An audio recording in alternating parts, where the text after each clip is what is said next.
നിന്റെ അടുത്ത് ഞാൻ എന്ത് തെറ്റ് ചെയ്തിട്ടാ? കൊല്ലൂടെ ഞാൻ. ഒരു തവണ ശ്രമിച്ചതാ എന്റെ തെറ്റ്. നാളെ കൊലപാതകത്തിന് സാക്ഷി പറയേണ്ടി വരൂ. ഇനി എന്റെ അടുത്ത് കളിക്കാൻ പറ്റില്ലല്ലോ.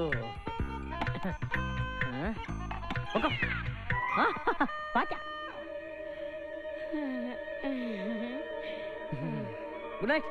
Good night.